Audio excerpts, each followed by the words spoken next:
This is Mark Scheller, and today is my fourth video on how to locate your property lines and your property corners. Here is the big rock where all of us live, and I'm sad to disclose to some people that it's not flat.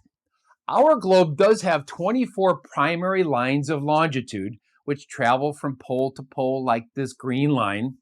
And then there are 19 parallel lines of latitude, with the largest one being here in the middle, and it's called the equator. That's right. We are going to test the limits of this latitude and longitude grid with some extraordinary new technology. Using strong Wi-Fi, your computer can uncover GPS coordinates within 1/1,000,000th of a degree of accuracy. Looking down from space, that would be like looking into a 4-inch square. Then we're going to take those coordinates out into the field where we're going to target and pinpoint that GPS signature, likely on land that you own. Now let's switch over to some animation because it's just going to be easier to visualize it. So where do our latitude and our longitude coordinates even come from? GPS satellites like this one cost a whopping $350 million each, and there are 31 of them. Well, 31 that we know of. They approximate the size of an SUV and they weigh about 4,000 pounds. This phone has a GPS chip in it that can receive data from those satellites that are within range. This multi-channel Garmin 65 will receive data from 12 or 15 satellites at the same time. These satellites know our latitude, our longitude, and our altitude above sea level. With a GPS device, it knows your location with great accuracy. On both the smartphone and the Garmin, we can enter 6-digit coordinates of latitude and longitude that are within 1/1,000,000th of a degree of accuracy, and then we can walk to that pinpoint location on the surface of the Earth. Next, let's go find some grid lines. With the help of Google Earth, I have turned on grid lines so we can animate what this really looks like. These are 10-degree longitude boxes, and we're just going to continue zooming in tighter and tighter and tighter. Now they are 1-degree longitude boxes, and let's keep going. Now we're going to get to 1/10 of a degree, which is 1 decimal point. And next is 1/100th of a degree there, which is 2 decimal points, and on to 3 decimal points there, which is 1/1000th of a degree. And what I'm looking for here shortly is to zoom all the way in, and we're going to get to 4 decimal points, which is 1/10,000th of a degree, which is right there. Now let's measure across a 4-digit longitude box, which we are going to measure at, here we go, across 29 feet across. And then the height of a 4-digit latitude box is 36 feet. So these are numbers based on 4 digits. I'll put a little red arrow there so that you can see them. The coordinates we're going to be gathering shortly will be 6 digits after the decimal point. So they will be 100 times finer, more detailed than these boxes. What that will leave us with is with a box width of 3.5 inches and then the box height of 4.5 inches, which is where we start getting our accuracy. Next, let's go get some of those 6-digit coordinates.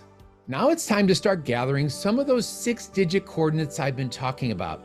LandGlide is a longtime favorite because the parcel maps are already in there. Now, I am not in the field. I am in my office. I'm on my iPad. I'm connected to Wi-Fi, which is where some of this exceptional accuracy comes from. See here in the blue box, 6 digits of longitude, 6 digits of latitude. There's a crosshair in the middle of the page, and as you drag the crosshair into each property corner, or other points of interest can work as well. When you get there, take a screenshot or even write down with pencil and paper those 6-digit latitude and longitude coordinate points, because those are going to be the points that here shortly we're going to take that data out into the field and we're going to walk to those points to find out where they are on the surface of the Earth. Here is another method for gaining those 6-digit latitude and longitude coordinates. Google Earth has long been one of my favorite websites, and now as an option, they have something called Parlay 2.0 as an overlay. And what it does is it overlays the property boundaries, the corners, you can see them in green here, over the top of a very accurate Google Earth. They also have bottom right corner, it's very small, that's the latitude and longitude lines within 6 digits. Now, here is an example pin, and I will go to, you right click it and you go to more info at the bottom, and it will give you latitude and longitude. Now, here is point A, and I go down there and I say get info, and there's the latitude and longitude. So as you go along, either your corner points or any points of interest, there's a swimming pool on this property. If I wanted to know exactly where the swimming pool was, I could drop a point on that. And then you right click, you get the points of interest, and then you either screenshot it or just write it down. And those are the points of interest that when we go out into the field, we should be able to walk our own 2 feet exactly to those points. I think it's smart to encourage people also to go straight to the source and use your county mapping division. Now, sometimes those websites are very user-friendly, and sometimes they're just terrible to work with. In St. Louis County, ours is pretty good, but I'm used to it. So I can go in there, I can enter any address in St. Louis County. And this is the group that tracks the different parcel shapes, and when there's property divisions, new plats for new subdivisions, they track all of that. So here is an example. You see at the bottom right corner, it says St. Louis County GIS Services. So here's an example where I can zoom in on this example parcel. Again, there's usually a measurement tool that you see here. You click on the measurement tool, and then there is an option for either degrees or degrees, minutes, and seconds. And of course, I prefer decimal degrees rather than DMS. When you lay these different tags, you see this green tag coming up here. When you lay those tags on the various corner, then right to the left there is where the latitude and longitude lines come up with what I call 6 degrees of freedom. It's actually 6 decimal degrees. But this is another creative way to go straight to the source this time, get all your 6-digit coordinates, take the screenshots or write them down, and then what we'll do is we'll take those out into the field here coming up shortly. And now it's time to take those 6-digit latitude and longitude readings out into the field. With the help of this app called Coordinates GPS Formatter, I should be able to walk right to those locations and then mark them with a flag. The first one is LandGlide, here see at the bottom. I put the phone on this pedestal, and as I move around, the latitude and longitude readings move ever so slightly until I get to the right one, and then I locate it, put a flag in the ground, and it's on to Parlay 2.0, which is next. This one was a little more complicated. I had to really search around, and then finally, after about 12 or 13 acclamations, I found the right one, and then finally onto the County GIS. That one was expected to be the most accurate because we went straight to the source, and its location is now located also. Next is this Garmin device, and I'm demonstrating it indoors. I hit the satellite button. Only 7 different satellites show up with only 16 feet of accuracy. Then we go outside, and it is up to 13 satellites with 6 feet of accuracy. So when I go in, I can actually enter the coordinates like this. I find those LandGlide coordinates you see at the top right corner. I have sped this up. We can enter those coordinates where we want to go, and then we press the go button and walk towards it. And now to demonstrate the Garmin's accuracy in the field. I put it on this horizontal shelf, start moving around looking for the accurate points. That was LandGlide. Now Parlay 2.0 is coming next. There it is. And lastly, we're going to do the County GIS location, move it around a little bit.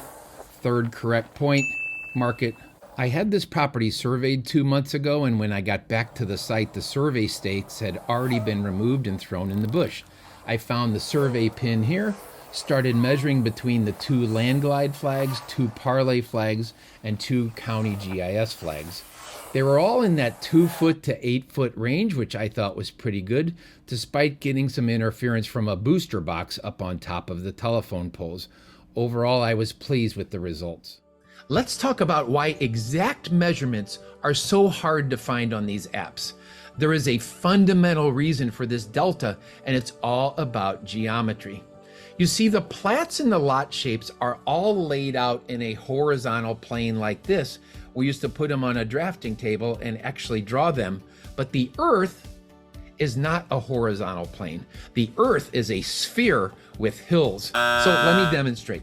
In 1995, when a new subdivision was being developed, we would draw the plat out like this. It's a see-through mylar. I'll put a piece of white paper behind it so you can see it. And then what we needed to do is we needed to overlay that plat on top of an aerial view. All of this was done manually. There was no internet yet, all right? And we would try to get a merge like this. So this is the merge drawing that would give us the best idea of what the lot shapes, the boundaries, the corners would be. Okay, so here is the fundamental problem, and I will demonstrate on the big Earth here. If you take a flat pattern 2-dimensional plat map and you try to overlay it on a 3-dimensional sphere, even though it was on a piece of paper, you do this, and if you've ever tried to get something flat to lay on a spherical object, if you get this side flat, then the other side comes up, and so forth. It just doesn't fit right, and there's gaps in there, okay? So here is an example of a survey that I wanted to show. See this yellow line along this eastern property line? It says 399.3 feet is what the surveyors have on the survey. When I walked it with my own feet, because there was a hill going downhill, can you see where it was a little farther? So with this tape, I measured it at 409 feet. It was almost 10 feet further because the hill was going down. And that, ladies and gentlemen, is one of the primary reasons why we have licensed surveyors. They have the experience, they have the expensive equipment, and they can make all of those adjustments to do a survey on a 3-dimensional sphere instead of a 2D plane.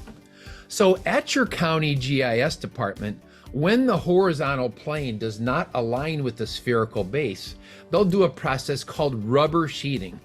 And rubber sheeting is where they need the plat to fit just right within the other subdivisions around it and within the streets that have been given. So they will kind of warp it just a little bit to get it to fit right. And that's where some of the inaccuracies exist. So if you've ever tried to wrap a volleyball with wrapping paper, you'll see all of the seams. It just doesn't fit right, okay? So many people have had this experience. So when viewers write me back and they say, Mark, my corners are 6 feet off, or my corners on my app are 15 feet off, or 72 feet off, a lot of that gets back to the county where you live and their GIS mapping department. If it's a good mapping department that's well funded, it is more accurate than if you just have a 4-person county government that really doesn't get into all of that. Have you ever felt like you're in a space where you just don't belong? Or sometimes you might feel like you know where you are, but something is just not quite right. Well, I suggested for thousands of generations, we mammals form territories to create a safe habitat for ourselves, a predictable space in which we can feel comfortable and we can feel secure. But no longer is territory defined by the land between the stream down there and the mountain on this side. Our territory modern day is defined by the property lines around the real estate that we own. And with the skills and the tools that I share in these videos, I want you to know where you belong and maybe where you don't. Sometimes where we are and where we think we are can be two different things.